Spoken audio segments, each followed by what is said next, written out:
For creating a double exposure of an image, you need to start by having your portrait that you've taken, and remember we're trying to take that against a white background, as well to have chosen the landscape or the background that you would like to be adding into your image. So we're going to start by creating a new document, and we're going to call it double exposure. And it's going to be a photo, and we're going to choose 8 by 10. So you can choose a landscape, which is sideways like I have, or you could choose a portrait, which would be up and down. So once you've created your new document, we're going to add in 2 new layers by selecting the layers option. You can also add a layer from the menu at the top. On your first layer, we're going to put in your portrait, and you can resize it accordingly. You can also change the size later, and we'll lock it in place. On our second layer, putting in our landscape.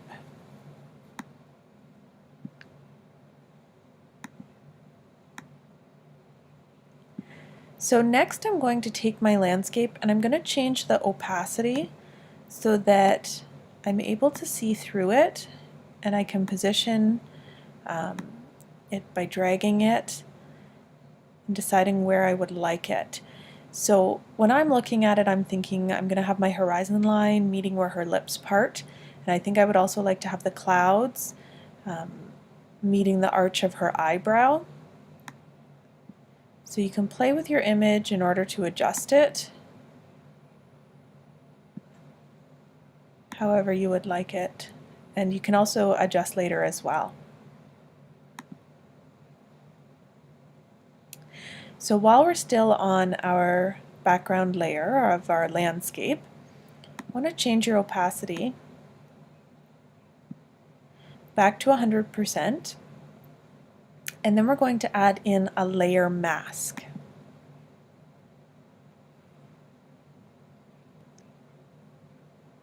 So once we've added a mask, want to make sure that your foreground color is set to black. So if you click on the top box, you can select black, and your background layer is set to white.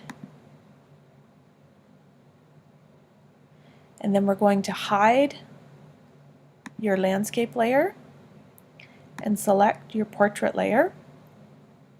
I'm going to choose the brush,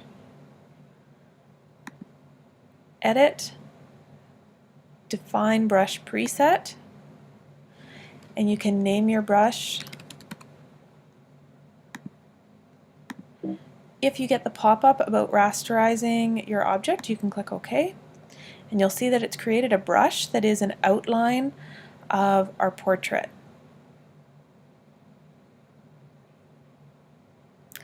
Next, you want to make sure at the top that your opacity is set to 100%. We're going to come back to our layer, turn the visibility on. So make sure you have selected the mask. When you come over, you're going to position, and now you can see a faint outline. We can hide our portrait. I want you to click on the mask and click invert. So now you can see we've hidden our background, and we can see our image with our double exposure. So now you have the option, in order to make your own adjustments, to really customize your image. So for adjustments, you can change the brightness and contrast, you can change the levels, curves, exposure, vibrance, and this is your chance to experiment. So if you want to change the brightness and contrast, you can see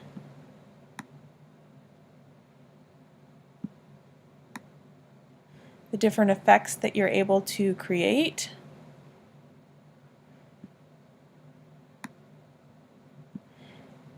And we're trying hard to have our figure on a white background.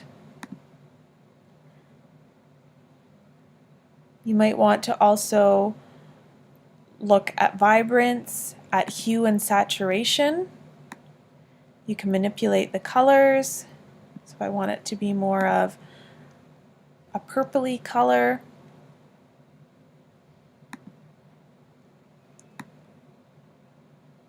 And you can really use Photoshop to create whatever type of effect you would like to adjust in your image. So we are aiming for an image that has a nice clear white background, and we should only see your artwork in the actual silhouette of your portrait. So once you have finished, we are going to save it and make sure we're saving it in the correct format. So it should be saved as a JPEG, and then you can Dropbox it from there.